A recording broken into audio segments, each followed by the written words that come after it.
Hi students, मैं Ashwin. Vocab of the day के session number 14 में मैंने जिस वर्ड को चूज किया है आप सभी के लिए वो वर्ड है आपैथेटिक।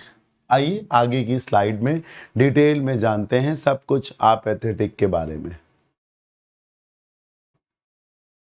पहली बात, आपैथेटिक पार्ट ऑफ स्पीच में क्या है? ये एक एडजेक्टिव है। मैं आपको एक ट्रिक बताता हूँ। आपैथेटिक के आखिर में TIC है या IC है।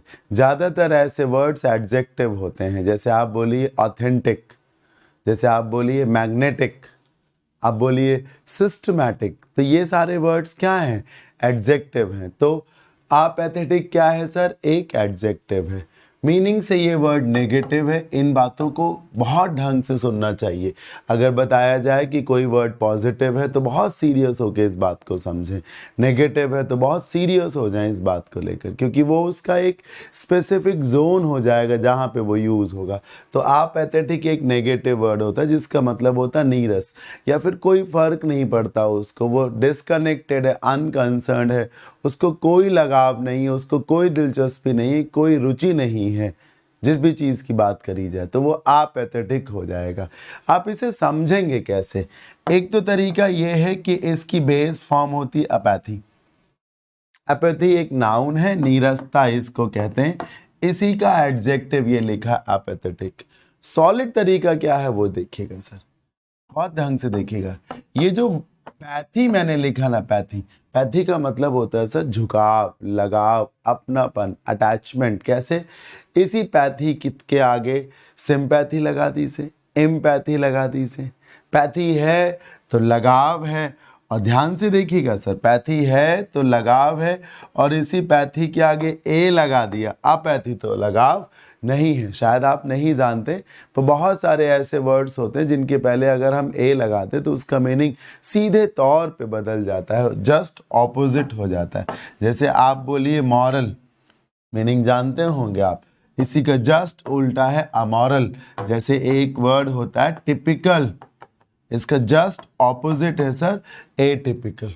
तो पैथी का मतलब अगर लगाव है तो अपैथी का मतलब लगाव नहीं है, नीरसता है। गौर करिए, एलोपैथी, होम्योपैथी ट्रीटमेंट है ना सर, लोगों के इलाज करने के तरीके हैं। सर इलाज में लगाव ही रखेगा डॉक्टर ना, कि नफरत करेगा, ईर्ष्या करेगा, कोई मतलब नहीं रखेगा। सर पैथी क्या है? एक लगाव है जिसके चलते आप कभी किसी के प्रति सहानुभूति रखेंगे, कभी किसी के प्रति झुकाव रखेंगे, कभी किसी की मदद करेंगे, कभी किसी का इलाज करेंगे। तो पैथी अपनेपन को दिखाता है, अटैचमेंट को दिखाता है।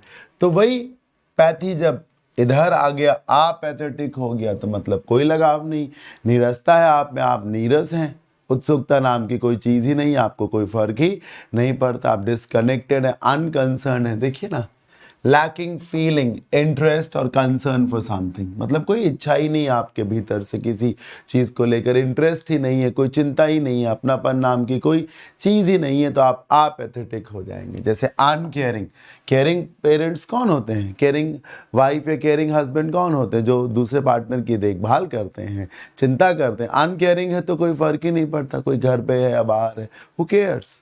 Uncaring, indifferent, unconcerned, impassive, unmoved, उसको कोई फर्क ही नहीं पड़ता। अनरिस्पॉन्सिव, ये हो गया। अच्छा, एंटोनिम्स में वो वर्ड्स आ जाएंगे जिनमें अपनापन है, सहानुभूति है, दया है। जैसे कंपैशनेट हो गया, कंसर्न्ड हो गया, क्यूरियस हो गया, इनक्विजिटिव हो गया, ये सब। आगे की स्लाइड में सेंटेंसेस देख लीजिए।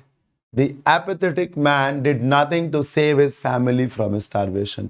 एक व्यक्ति था और उसका परिवार जो है भुखमरी की कगार पर था या भुखमरी से पीड़ित था, लेकिन चूंकि वो जो मर्द था, वो जो पुरुष था, उस नीरस था, उसको कोई फर्क ही नहीं पड़ रहा था। घर में दाल चावल रोटी तेल ये है या नहीं है, उसको कोई फर्क ही नहीं पड़ रहा था। तो उसने कुछ नहीं किया अपने परिवार को भुखमरी से बचाने के लिए, because he was apathetic by nature.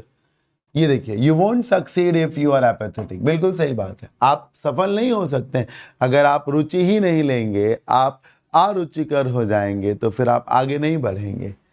Young people are so apathetic about politics nowadays ऐसा है भी, है ना। और बहुत बार ऐसा इसका उल्टा भी है। बहुत सारे यंग बॉयज़ एंड गर्ल्स जो हैं पॉलिटिक्स में लीस्ट इंटरेस्टेड होते हैं। उनको कोई फ़र्क ही नहीं पड़ता हु इज़ विनिंग और who is losing, who is forming the government, who is sitting in the opposition. तो they are so apathetic about political movement in the country. तो आज के इस वोकैब ऑफ द डे के session में इतना ही। Hopefully आपने ज़रूर एंजॉय किया होगा। अपना फीडबैक ज़रूर दीजिएगा, कमेंट करके बताइएगा कैसा लगा आप सभी को। आप लाइक ज़रूर करिएगा, अपने फ्रेंड्स में शेयर कर सकते हैं। अगर आपका कोई मन है कि मैं इस वर्ड को अगले सेशन में या किसी सेशन में शामिल करूं, तो आप ये भी कमेंट में लिख सकते हैं कि next vocab of the day का वर्ड क्या होना चाहिए। मैं ज़रूर कोशिश करूंगा कि आपका जो रिकमेंडेशन है उस पर मैं अमल करूं। आप में से जिन भी लोगों को वोकैब, ग्रामर एंड कॉम्प्रिहेंशन का मेरा ऑनलाइन बैच बाई करना है, वो इस नंबर पर कांटेक्ट कर सकते हैं। जो भी लोग लखनऊ आकर के मेरे से ऑफलाइन क्लासेस करना चाहते हैं, तो मैं आलमबाग लखनऊ में पढ़ाता हूँ। यू आर वेलकम, आइए और पढ़िए आकर के। तो थैंक यू सो मच। खुश रहिए, मौज करिए, इसी तरीके से अप्रिशिएट करते रहिए। Keep learning. जय भोलेनाथ, जय शिव शंकर।